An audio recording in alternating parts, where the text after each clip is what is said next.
As he said, I was hoping I could maybe make $1,000, when you relaunch Wow. it. Like if I made a couple $1,000, this would have been a home run win, you know.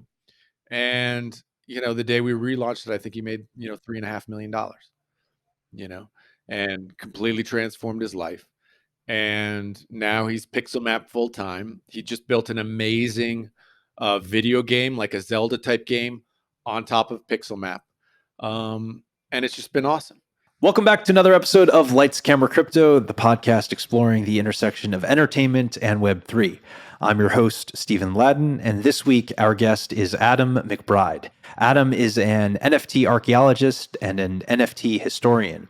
And so, as we discussed in this week's episode, he essentially acts like a Hollywood producer, but for NFTs, in that the traditional Hollywood producer will sift through source material and script after script after script. And what Adam does is similar, except he's just sifting through the blockchain.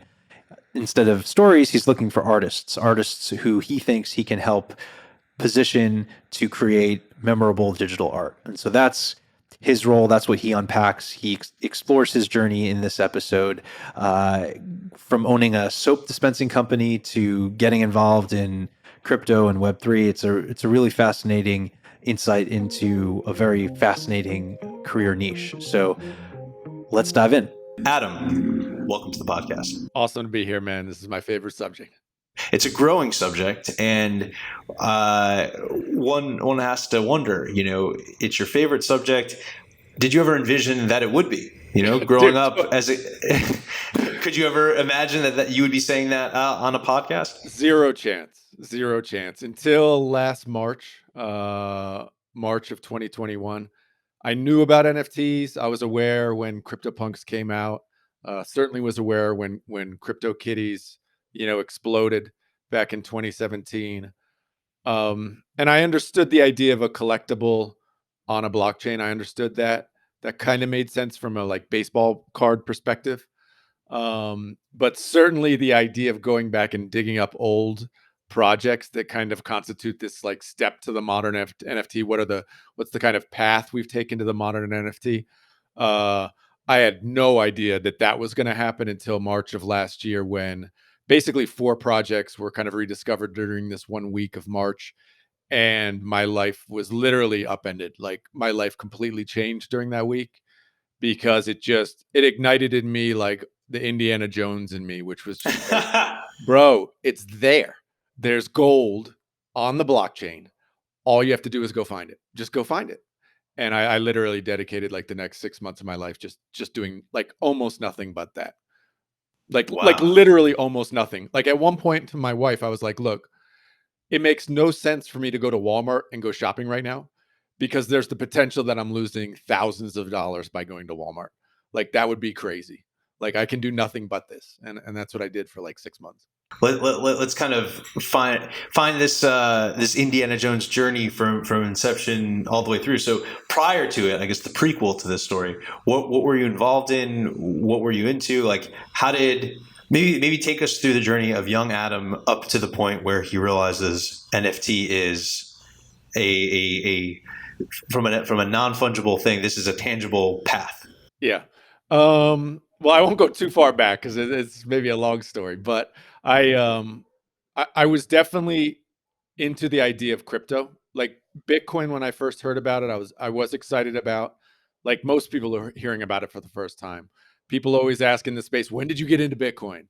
I got into Bitcoin when it was $32. I remember very specifically hearing about Bitcoin when it was $32, and calling my brother. We talk about finances, and I had a show about stock trading and options with him for years. And I remember talking to him about it at $32 specifically, because he goads me about it to this day. But I know this for a fact. If I had bought a bunch at $32, when it hit $300, I would have sold all of it. I'm from more of a Wall Street background, trading background, So a 10x is that's life change. That just doesn't really happen, right? So, so I always, anybody who got into Bitcoin early, there's always this, no, I wouldn't have held till 20,000. That would have never, ever happened, Um, so I heard about Bitcoin then. I didn't get into it. I just kind of put it on the like really cool thing, very interesting. Um, in 2017, though, when the ICO boom was happening on Ethereum, my ears completely perked up because again, I'm from this like traditional business background sense. And when I saw people raising, 20, $30 million on a weekend with literally nothing but a white paper, I was like, this is crazy. Like I have friends with real businesses, who need funding, who could use an extra $10 million to grow their business. Like, let's do this. What I settled on doing was trying to be like a technical person and help people like build coins. So I spent like a couple months. I learned how to like code coins. I learned coding, enough to like be able to make coins back then. I built my website, like wemakecoins.com or whatever the heck it was named, and and I put it out there and it just never I got no business basically. I was being contacted literally by people who were like, "Hey, I have $1,000. Can you make me a coin so I can like pump it and dump it?" And I was just like, "Man, I do not. First of all, I don't want to take your last $1,000, and second, I don't want to do that because if I'm not screwing you over for your $1,000, I'm screwing over the person who's buying your coin, Right. right? I saw it as like this is a legitimate fundraising tool for real businesses. I like viewed it that way. Sure. Probably naively, right? But I viewed it as like a legit way for legit businesses to raise funding globally, right? I thought that was really cool. And when that all kind of went down and I had like my fifth phone call with a dude with $500 who wanted to like scam people out of money, I was like, this is it. I can't do this. And so I closed it down without making a penny. You touch on, I think, the one, props to upholding some morals in the space, and I think a lot of you hear often of people getting bilked or scammed or whatever. For sure. To not go down that path is awesome. But more, I guess I'm curious. So with the finance background, it was more that you saw opportunity here from a fundraising perspective and wanted to essentially help businesses grow and be a part of that from literally the bottom up. Yep. Yeah. I mean, I still think crypto, one of the best use cases is this idea to be able to fund projects or people around the world um, in a trustless way where you can set up DAOs and do all these sort of very interesting things to raise funds. I know the SEC is the one thing wanting to just completely stop this, but for somebody who loves and feels like the individual drives everything in this world, for me to be able to support, a guy who wants to open a coffee shop in India or a bakery in France, um, legally you can't really do it today, and it's unfortunate because I think there's tremendous ability to unleash creativity of individuals around the world. And I think that was what we saw with the ICO boom of right. People always want to grab money for themselves, but that doesn't mean the underlying technology isn't fantastic and can't be used for really, really powerful and good things. Totally, and which speaks to the ethos of decentralized economies and stuff like that. And in that way, so you were looking to play a part in unleashing that creativity, as you said, which I think is awesome. How then does that kind of pivot or blossom into becoming a self-proclaimed NFT archaeologist, NFT historian? How does that shift up? Yeah. So basically, at the end of 2020, I was lightly on Twitter at the time, very lightly. Never really used the platform much, just because I run businesses, so I'd always use like Facebook ads, Instagram ads, right? So I'd always been heavy on those platforms, but I never found Twitter to be good from a business perspective, right, at all. And so I was only lightly on Twitter. But when I saw, I don't know if I heard a news story or whatever about CryptoPunks in late 2020 and how one had sold for some amount, which I was like, oh, snap. Like, wow, this is like something again. And I don't know, it might have been $50,000 or something, right? And I was like, wow, this is this. Let me get back into this a little bit. And I found a small community on Twitter, which was into crypto Twitter, right? we know it now. So crypto Twitter and NFT Twitter kind of formed at that time. NFT Twitter did, but I was following, crypto Twitter guys, and I started following it in the end of 2020, beginning of 2021. I was like, wow, this is starting to be, there's some interest here. Like the use case for NFTs is being highlighted through these expensive CryptoPunk sales. And that was very exciting to me.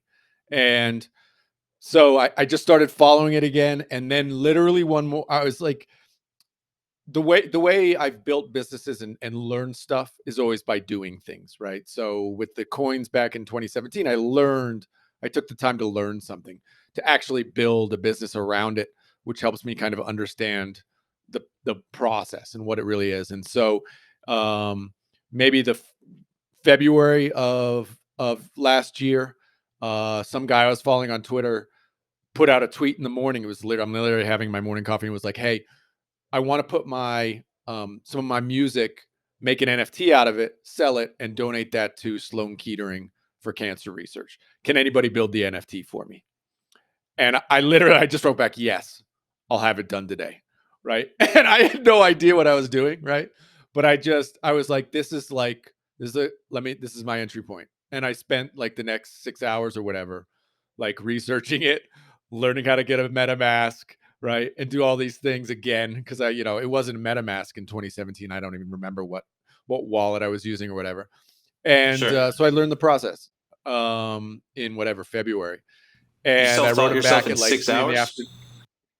Yeah, yeah, I mean, I just he had his stuff on SoundCloud, and I learned how to put it on IPFS, and I learned how to tie it to an NFT. I did the process, Wow. it's there, like, you can learn it, right? And it's much easier today than it was even a year ago, much, much easier. But back then, it was a little learning curve. It was like a 6-hour learning curve, right? For me anyway, I'm a little slow maybe.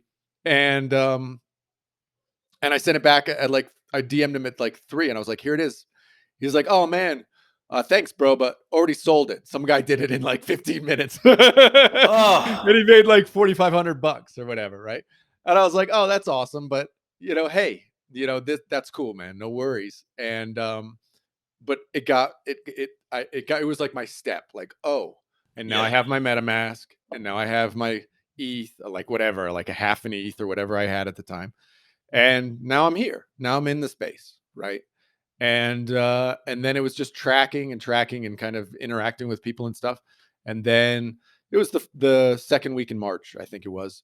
Um, there was a project called Crypto Cats, which somebody rediscovered as a late 2017 project. And what had happened with Crypto Cats was there were basically two contracts that the developer had launched before launching the official contract.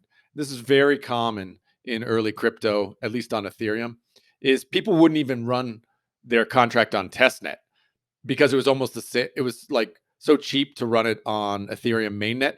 They would do their test contracts on mainnet.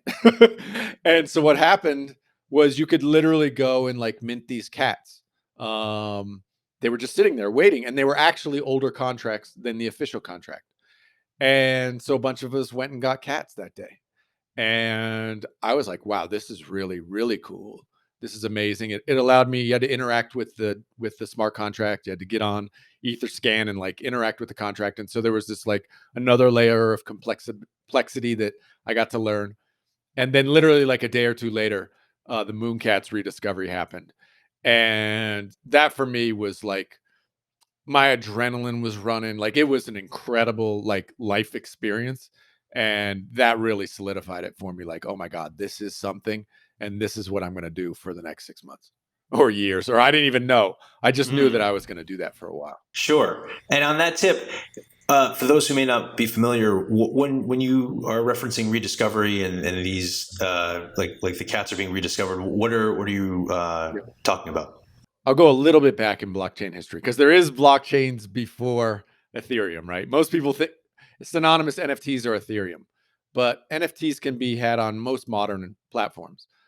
The thing, just to kind of go way back, when Bitcoin uh, was first launched, artists began this idea, the idea of being able to put the provenance of their work on a blockchain.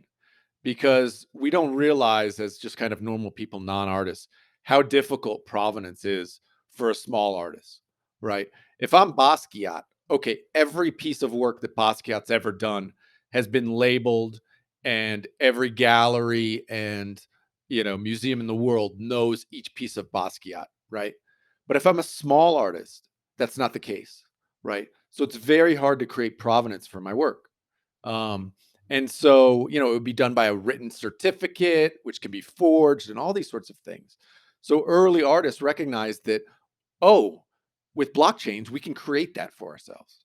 And especially for digital artists who have always struggled with provenance and creating scarcity for their works, it was a revelation. And I've done it now. I've talked to artists who were digital artists pre-blockchain. They would literally create huge installations with screens and lasers and all this sort of stuff just to be able to say, this is the one piece of this work, and basically move it into somebody's house who bought it, right? Because it's like, this is a one of one, because the technical aspect of it is so difficult to reproduce. This can be the only one. Or they would create URLs and websites where obviously a URL is a one of one. And so they would literally sell the URL, right? Those are almost like these first digital NFTs, which can be like moved around. Like that person could sell the website to another person, could sell it to another person. So digital artists were playing in this space. How do I create provenance and scarcity for digital works? Which, if you were around for Napster and Kazaa and all that, digital works are unlimited, right? You can always make more copies. So it was a revelation for artists as they tried to learn how to put their works on blockchains, right? So there's all this history back from, Counterparty on Bitcoin, Namecoin, Emmercoin, all these different blockchains where artists were like experimenting with this idea of like creating provenance for their works. So that for me has been one big aspect of telling this story of NFTs, which is starting with some of the old artists and interviewing them, talking to them, and figuring out what they were trying to do back in the day. And these projects and what they did and what developers were kind of in parallel doing, developers were playing with the tech, which is like, oh, it wasn't maybe about art. It was about, oh, I can create scarcity though. I can create scarcity for digital land, for a map, right? And divide up that map into 1,000 spaces. And each one of those is unique and ownable and transferable. We had developers and artists kind of working in tandem to create the modern NFT, right? And so, so a lot of these projects were just done by a guy, working in his closet, learning Solidity or doing something like that. And so finding those projects and bringing them to light to try and tell the history of NFTs has really been what I've been doing for the last 18 months. Wow. And so is it just one question on scarcity here then? It sounds like there's two different, that scarcity is sort of this umbrella under which there's the tech side of things and there's the artistic side of things. Is scarcity driving, do you think, in some aspects, the creation of art itself? Or is it more focused, is scarcity more a component on the tech side of things? I don't think scarcity drives artists, but scarcity supports artists. An artist who doesn't have scarcity has no value, right? It's just the way it is. If and the simple way to look at this is photographers, right? Photographers have always done numbered prints, right? So an Ansel Adams would do a numbered print of 100 of the Grand Canyon, right? So a collector knows that this is an official Ansel Adams and there's 100 of them. Okay. That's really important, right? Because if there's unlimited, what's the value? I mean, it's still an Ansel Adams, right? But there's just but there's no, if I can always get one and it's always free, why would there be any value, right? And so sometimes that value was, well, he signed it, so therefore, okay, this does have more value than an unsigned, right? And the NFTs are a nice blend of that. The NFTs typically depend, and artists are playing around with it, but typically are a numbered or a one of one. And by the provenance provided by the blockchain, because it came out of the artist's wallet, that this is his signature is on it because it came out of his wallet. So that's kind of how I view the modern NFTs, and this can of course change. I know we talk all the time in our group, like, if history tells me anything, what we think of as like the perfect NFT right now will not be the perfect NFT in a decade. It is going to be different. I have zero question about that. But as we currently stand, this is where we are in the history of NFTs. In terms of the history of NFTs, what about that history? What about that Indiana Jones archaeology type experience is really inspires you, motivates you? How does that captivate you as an individual? The thing that's the biggest for me is changing people's lives. That's been the most rewarding by far, like more than anything else. I've made some money, and that's been, of course, a blessing for myself and my family. I haven't gotten crypto rich or anything like that, but I was able to like quit my normal 9 to 5 job and like go full time into crypto and NFT. So that's been transformative for me personally. But really, the thing I'll remember on my deathbed is like changing an artist who released an NFT project in 2018. It didn't do anything, and they made no money, and relaunching that project and him making, $500,000, and his life is completely transformed, right? It's gone from a struggling artist whose parents were telling him he had to give up art because he'll never amount to anything living in the Philippines, to he's now a full-time artist, never has to worry about money again, and his family life is completely transformed. Like, for me, that's amazing, right? And so that's been the biggest thing for me, and that's happened a few times, and that's been incredible. Is that transformation? Are you helping that transformation via, you're a podcaster yourself, through your own shows, through what you were talking about before, coin creation? How is that? How are you? How am I taking part in process? that? Yeah, well, I mean, realistically, with that, I'm talking the artist specifically. That was a project called Ether Waifu, which I rediscovered and then helped relaunch. So what that looked like was myself and a friend who I'm friends with on Twitter, like, we're going through contracts, right? We were looking for old projects, and we found this one. It had like a website that was live, but you couldn't mint or anything because the links were broken and stuff. And I reached out and was able to find the developer and the artist behind it. I talked to them, asked them about it, made sure that they were interested in like rebirthing the project and like supporting the project and the community and stuff. And they were super excited. And then I just told the story, and very simply, just like, hey, look, this was a 2018 project. This is what it is. This is the supply. This is the artist. You can check them out here, here, here, and just released it. And I call it relaunched it, right? Because it was already launched. Almost everything, failed, 2017 and earlier. Basically, every project that was launched as an NFT or an art project failed, like, didn't sell. Like, we laugh in the groups, but it's like Xcopy couldn't sell a painting back in 2017. Like, he couldn't. He sold them for like $1, right? And was psyched when he sold one, right? So, it's a different world. Like, these things were not successful. Almost universally were not successful back in the day. And so now obviously the market's completely changed. So it was more about just presenting the projects and telling why they were maybe important or interesting or whatever, and just telling those stories.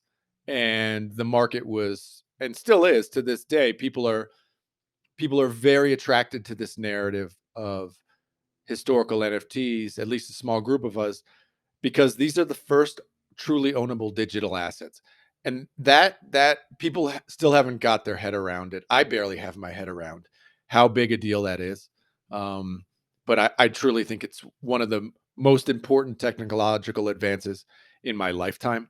And we haven't even begun to see it yet. And so the early efforts in that direction, I think, are going to hold tremendous value over time. In these efforts that you're involved in, they seem really akin. What comes to mind is producing. Producing in the traditional Hollywood sense. In many ways, the process that you were describing makes me think of finding a script. Maybe there was a script written 10 years ago, and you're combing through, sifting through what's available today, and then realize, hey, this guy wrote this script 10 years ago, and it was brilliant. It didn't really, maybe it had a couple people attached at some point, but never really made it happen. And you've brought it back, regained interest in it, and helped it become, It's funny you put it tangible that way, but thing. that actually is a lot of what it's like. I'll give you an example. Like, there's this project called Pixel Map. So it was done in 2016 by a developer named Ken Irwin. And Pixel Map, when I found it, and I reached out to Ken. So it's like, basically it's a grid. Think of like, if you remember the Million Pixel homepage or something, that's what it was based on. This guy back in like the early 2000s built a web page where you could buy pixels on the page for like $1. Each pixel was $1, and there were 1,000,000 pixels, and he sold 1,000,000. He made $1 million. This is like a semi-famous thing going around the early internet. And so Ken was like, well, I'm going to make that, but it'll be 1,000 pixels. So there's just a grid with 1,000. And he built it in 2016. And at the time he was charging 2 ETH per pixel, which at the time was like $20. And people were like, oh my God, you're ripping us off, $20 for a pixel type of thing. And so anyway, I found this, and fortunately I was able to get in touch with Ken. Ken didn't even know what NFTs were, when I got in touch with him, right? He had built this project to learn Solidity because he's a professional developer, right? Working for, I don't know, Amazon or, whatever. He's a professional developer, and he just did this fun, like, project, just in his basement, learning to code Solidity, and built this project to learn, right? And didn't even know what an NFT was, right? And, but got him on board, and, taught him a little bit. He had trust in me to, like, okay, well, as he said, I was hoping I could maybe make $1,000, when you relaunch it. Like, if I made a couple $1,000, this would have been a home run win, and, the day we relaunched it, I think he made, $3.5 million, and completely transformed his life. And now he's Pixel Map full time. He just built an amazing video game, like a Zelda type game, on top of Pixel Map. And it's just been awesome. And so that another is just one of those highlights of finding something. I guess in a way, probably I'm imagining what a Hollywood producer is. You got to kind of convince people that your idea is right, and then you have to convince the world that it's right. I guess you got to sell it to viewers and make an attractive trailer or whatever. And that's 100%. So in a way, that is kind of what I do, which is really, really neat. And I love then that you're passionate about it. I guess it's two things really. It's sifting through, so it's feeding that archaeological, again, I think it's an awesome reference, the Indiana Jones in you, to go back through history and find projects that speak to you, but it's also having a discerning eye to say, hey, there's something here. There's a nugget here. Yeah. And in the same way, to use the Hollywood metaphor of looking at a story, and maybe the script has some work that needs done, in the same way that structural problems or character flaws or whatever. Those are the broken links on the site. And for sure. And those are the people who find basically like historical NFTs, right? And they'll come in my Discord and they'll say, bro, I just found a contract in 2017. Oh my God. And they're like ready to like jump out of their skin, and I'm like, okay, man, good. I found thousands, right? There are literally hundreds or thousands that don't work, right? That have unlimited supply. They're Ponzi schemes. The numbers don't work out. There are no images. There's just it's kind of almost a joke. It's like endless, the ones that don't work, right? So yeah, it is a discerning eye to be able to try and figure out the ones that will work, and they haven't all worked. Like I haven't been perfect, but you keep going and you try, And I Yeah. think that's part of it. With respect to that process, is there how do you I guess when you're when you're sifting through old contracts, Yeah. what's that like? What's that process? Because obviously you're not sitting in a room going through in a library going through like bins of paperwork. How is that? How does that translate in the digital world? It's morphed over time. So if we're talking like back March, April of last year, it was literally like Google searches, trying to find anything related to NFTs. So it was like crypto searches, crypto art on blockchain, searching through Google, literally thousands and thousands of tabs of Google, trying to find stuff that way. That was the initial like stage.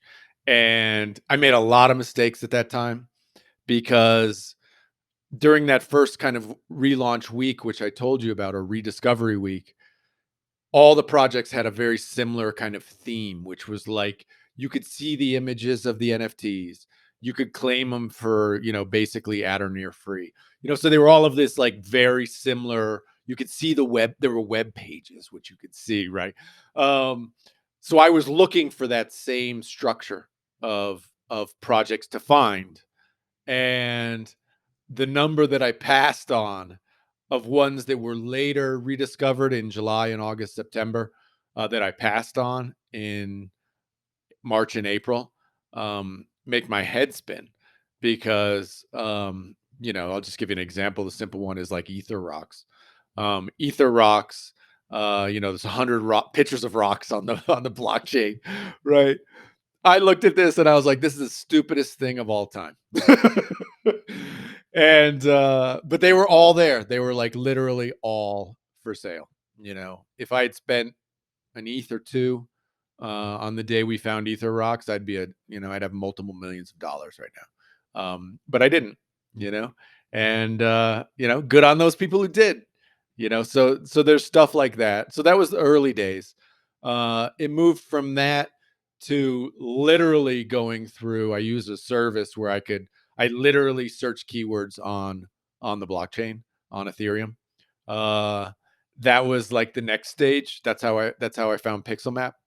Um, and then it moved more to like people would contact me because then by that point I was kind of a known person, and people will be like, look at this one, look at this one, look at this one. And so you get kind of, there was a period there where I was just getting bombarded by people who found stuff, and having to go through and just find out what was, like the process I talked about before, just finding what might work or not work, or then it's just gets back to this like discerning eye, and still, even till today, at this stage, it's more like some OG from 2015 remembers something and knew a developer who built this or that, and kind of that's when I start going down rabbit holes.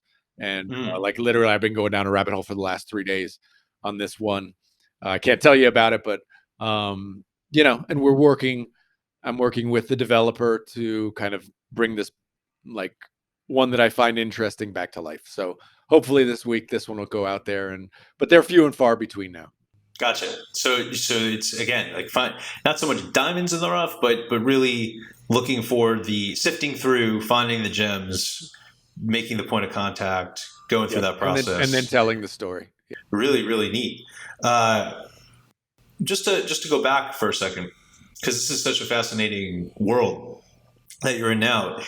Was your 9 to 5, if you don't mind talking about it, was that at all related? You said your background was in finance. Is that what you were involved in prior to this new, trajectory, or was there a parallel basically? As I said, I've always been in business. My wife and I have a soap company here in Costa Rica. Nice. Yeah, believe it or not, soap to NFTs. So we do refillable dispensers for hotels, bath and body products, and it's like people like, you do soap, and I was like, yeah, but we were one of the first companies to do refillable soaps, right? And so it's like now you see refillables everywhere, right? And we were doing this 15 years ago, and I tell people like, we couldn't sell to eco hotels 15 years ago. They still wanted to use small bottles that get thrown in the garbage, right? So I like to look for things that are unique and early. And like with our soap company, fortunately we were able to gut it out and now it's super successful. But we had to go through years of people telling us we were crazy, like years, including eco hotels, right? Now we look back and it's like, oh, it's obvious. Sure. Of course this would work. But it didn't, it was not obvious when we launched it, right? And in NFTs are very similar. Just the parallels to being early, um, it's the same. Like things that we talk about now with I mean, like music NFTs, right? Music NFTs are kind of the talk now, like, oh, this is going to be great. And Blau's putting stuff out and you can earn royalties on his streams and stuff. Gee, it's incredible. Yes, this is like amazing. Well, Adam Levine was doing this in like 2016, had a full site with like token gated access, all this sort of stuff. But it was 2016. It was too early. The tech wasn't seamless enough. The general public was not ready for it, right? So this it fails, right? It just fails because it's just too early. And for NFTs and most stuff around NFTs, like virtually everybody was too early. And so that's been really cool to bring these back. And I've said to multiple developers and founders and stuff, it's like you realize in the real world this never happens. Like I've never seen a business that failed, was driven out of the market, and then by magic comes back and is like risen from the dead. It just doesn't happen in real life. But that's happened over the last year with these early NFT projects. Sure. And I would say, though, it sounds from what you just said that perhaps the soap company, we could use that as a great example, though. While it may not have been driven out of the market or, left for dead, you were, at the time, it sounds like you were early in terms of the eco-friendly nature of yes. And Yeah. so it just took time for, you had the vision, you guys had the company. It took a minute for people to catch up. And so in a way, yeah, I mean, if you're thinking about, now as I'm, pondering my past, and my brother goads me about it all the time because we've done things together. Like, I started doing YouTube in like 2010 or 2011. I was doing YouTube, and my brother still was like, "Why did you stop?" Yeah. And I started podcasting, I don't know, 4 years ago. I started a podcast. Actually, I had the number one podcast in Costa Rica for a short period of time. And so, yeah, I recognize now, at my 50-year-old self age, that I do have an eye for catching tech early. I do have an eye for it. Most of the time, I'm not willing to go all in on myself because of in real life obligations and whatever. I talk myself out of it, or I'm too lazy and I don't have the follow through. Things like that I've missed opportunities 100%, for sure. But the thing you learn in NFTs is everybody misses opportunities. Nobody escapes. Nobody escapes. Yeah, there were people who bought Bored Apes, and there are people who bought Bored Apes and sold it 2 ETH or 4 ETH or 5 ETH. Like I'm friends with everybody, and everybody's done it. We all make mistakes. You dust yourself off and you get on to the next one. That's what you got to learn that. And being in NFTs, man, it's a life lesson in 2 weeks. I've had more huge wins and terrible losses in a week than the rest of my life combined, so you get up to speed very quick in NFTs for sure. Yeah, and it's like a crash course, though. Like those lessons that you're talking about are there's crossover, I think, between both worlds, the NFT space, the digital world, and whatever real life is these days, the tangible world. And it's really cool to hear how one is, for you at least, one world is informing the other, and the mistakes and lessons that might happen in one world directly impact.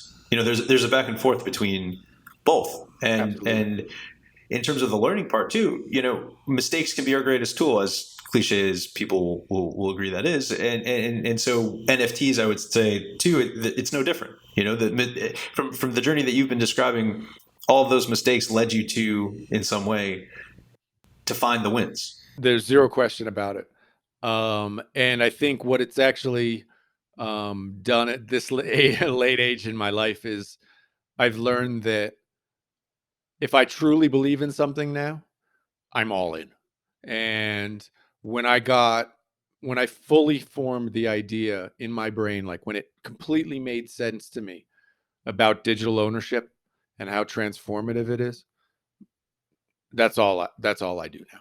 Because it is, and this is the thing, nobody. It's I don't know how many people of 10,000 people in the world get it, maybe 20. Not many. Um get how truly transformative it is. People still think that my normies, my wife, my friends, they still think, oh no, it's a picture of a bored ape. It's like, no, no, no. This is, look, you live in a digital world, right? I'm holding up my phone right now. Check the number of hours you were on your phone yesterday. Pretty much, if you're a normal person, it's probably 8 to 10 hours, right? I mean, this is where we live in that zone. And I might not believe in a fully immersive metaverse right now because we might be too far away. But I believe in like an augmented reality future where the digital is laid upon our life. So you won't be viewing a metaverse through this brick in your hand called an iPhone. It'll just be laid upon our reality. And when that happens, owning things in that realm will be important. And we are at step one of 100-step process right now. And we've just gone through the initial boom cycle, which kind of cemented in people's brains. And if you watch mainstream media and you watch the kind of general public, they still think it's a scam. And I look at that as an incredible opportunity to accumulate, because the very, very first of these assets, for me, I can't, I see it as a huge, incredible win. When you can pick these things up for $50, $100, forget about it. I am absolutely picking them up for $50 or $100, because what's going to happen in 15 years when every person on the planet has NFTs? They might not care necessarily about collecting them, collecting old ones, collecting valuable ones, but they're going to know what they are. And if enough people know what they are, the group of collectors is going to grow from what may be today 3,000 people in the world who collect historic NFTs to 3 million. And when 3 million collect them, how many millionaires and billionaires are there? And how many, it's just, it's very easy to see that those could 100x, 1000x. Then it's like, well, which ones? Well, that gets into a lot more confusing argument. But the thesis, I think, is really, really sound for me. Yeah, and it's exciting too. It's exciting to be, especially with the niche it sounds you've carved out, to be at the forefront of that change, of that wave, of that Indiana Jones pioneership. It has its ups and downs, but it's in many ways, to bring it back to Hollywood, it's in many ways its own hero's journey. In a way. On that tip, was there a first win that you recall that sort of cemented that NFT, that historical NFTs were the path that you like? You say you're all in on it now. Was there a moment along the way that validated, hey, my instincts, I can kind of see the gems in the rough. This is where I need to go from here on out. It was, I don't know if there was a time when it was like, oh, this is everything for me. There've been so many wins along the way. So many things that were amazing. And from that first launch or other relaunches that I've done have been incredible. To just the reinforcement from, people who built, for example, I'm actually wearing one of my curio cards right here. It was an art project that was actually rediscovered right after, literally 24 hours after the Mooncat rediscovery. Curio cards was rediscovered, and I become friends with the artists and the developers behind that project and stuff. And helping them kind of tell the story about it, about what Curio Cards was and how visionary they were. Like literally, this was like a VC funded, or they were trying to get VC funding to basically build an art platform where artists could launch works on the blockchain. And they were doing this in 2017. It actually launched like a month before CryptoPunks, and telling the story of that and just how incredibly transformative that is. I know a couple of dozen personally artists whose lives have been completely transformed over the last year, who were never, ever able to make almost any money with their art, right? And now they're a full-time artist again because NFTs allow them to kind of put their works on, not kind of, allow them to put their works and tie them to the blockchains and give value where it was very difficult for them to give value to collectors in the past. And the NFTs have kind of unlocked this communal aspect of collecting, which is amazing. It allows artists this kind of one-on-one direct conversation with their collectors. And I don't think people really get that yet. They don't really understand that it's almost a throwback to, I don't know, medieval days where I would have an artist kind of in residence in my house, right? And if I'm a wealthy landowner, I'm supporting one artist, right, to paint my walls and maybe make some murals or something like that, right? This is like that, but way better because the clients or the people who can be supportive of artists are located globally. They're everywhere in the world. They can collect art and fully understand the provenance, and they can support individual artists. So they connect with somebody on social media, on Twitter or on Instagram or wherever. They can actually form a relationship with that artist and actually support that artist, and not support them through like donations and freebies and giveaways, but actually by buying that person's art, which is great.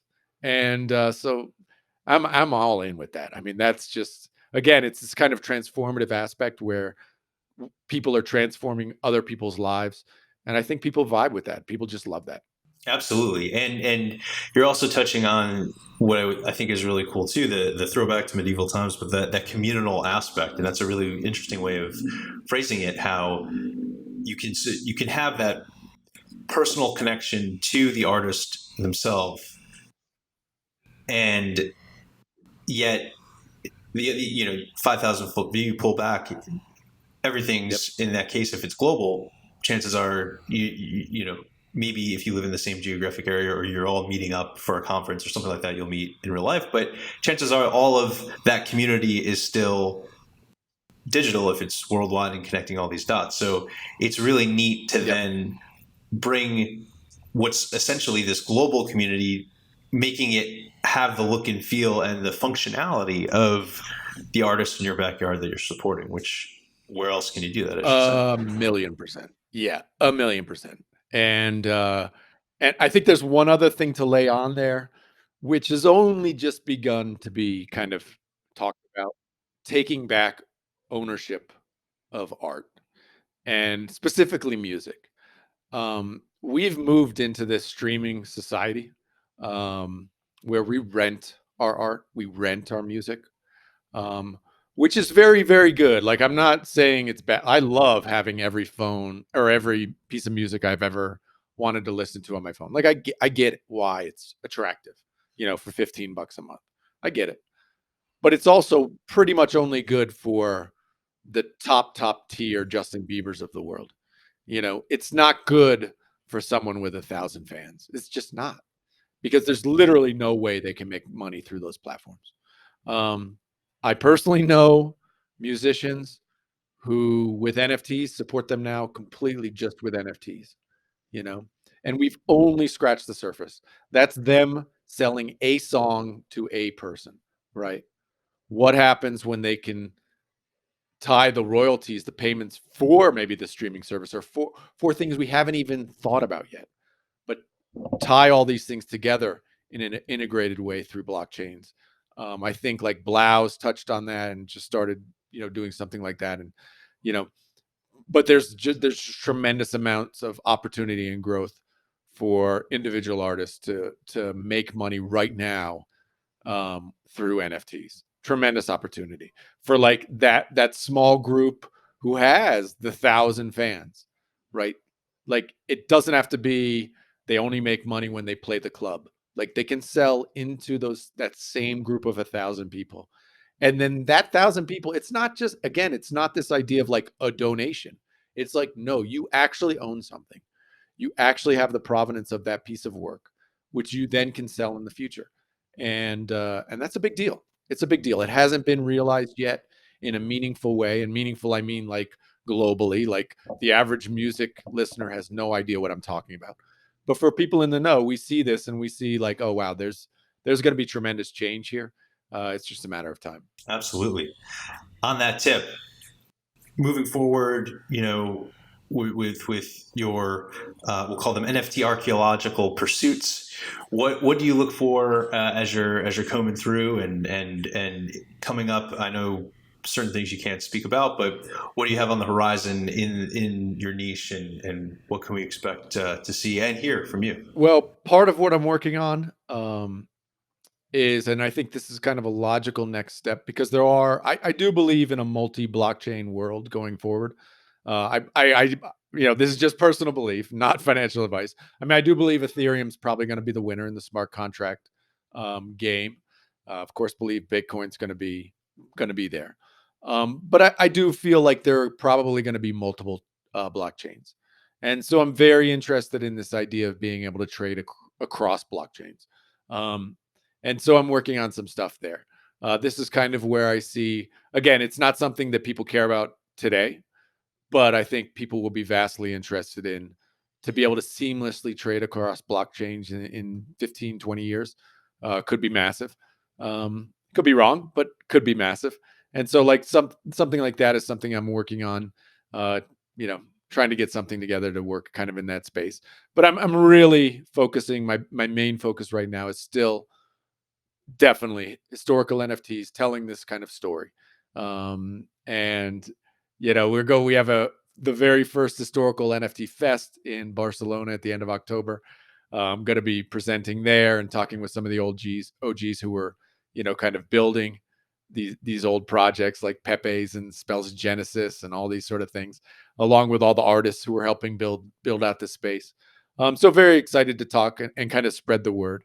And I mean, for us, and us in that community, we recognize how small it is, right? And we understand that in order to reach a wider audience, we need to start telling stories in a more informative and interesting way.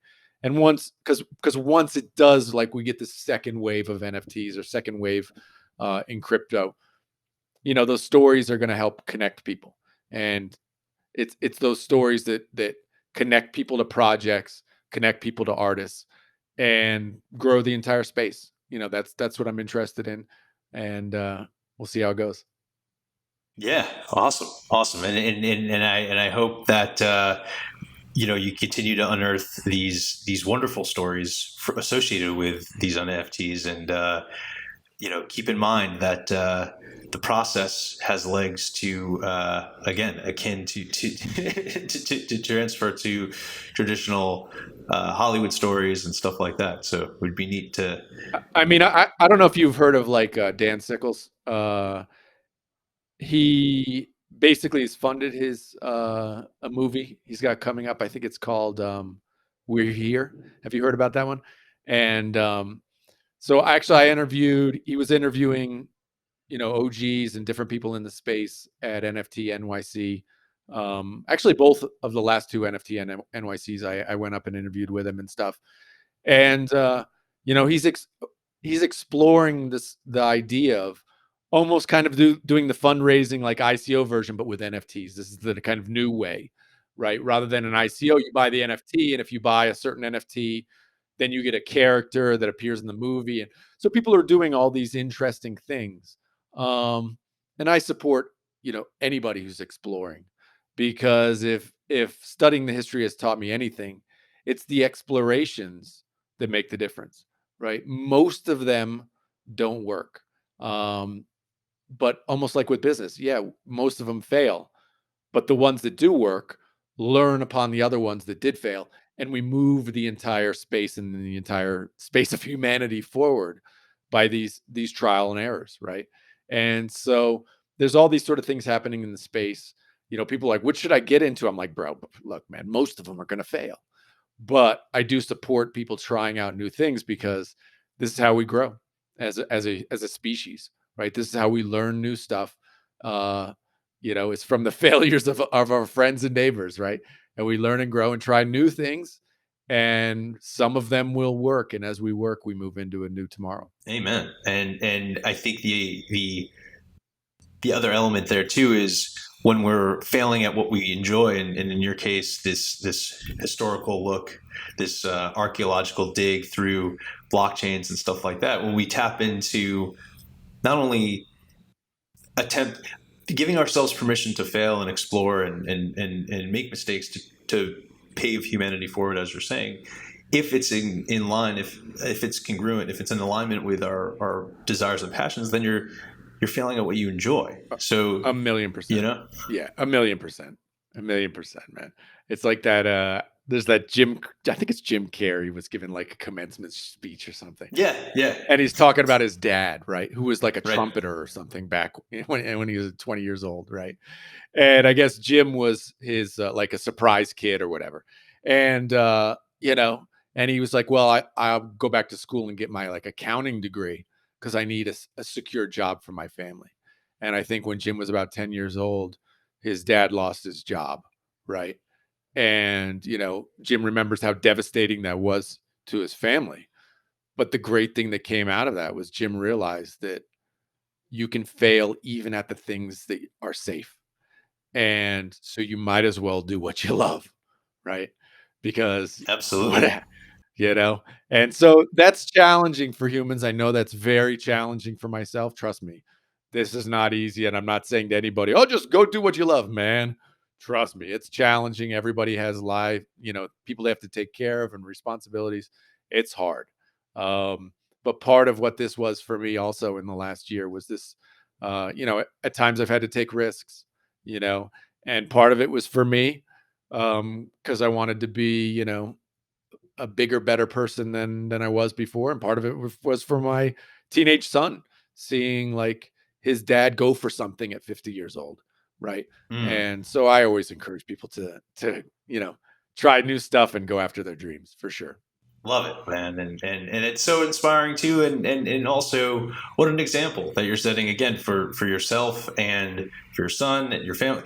I think the ripple effect too of when we take that internal leap of call it faith, call it risk. When we take it for ourselves, the ramification, you just never know how that's going to inspire somebody else and the positive effect that can have on the people around you. So that's really cool.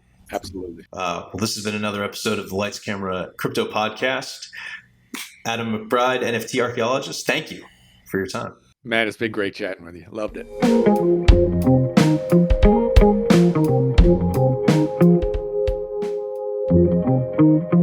Thanks for listening to another episode of Lights Camera Crypto, a podcast produced by Matt Solon and Essential Media. Music by Brian Duncan and Kareem Himes.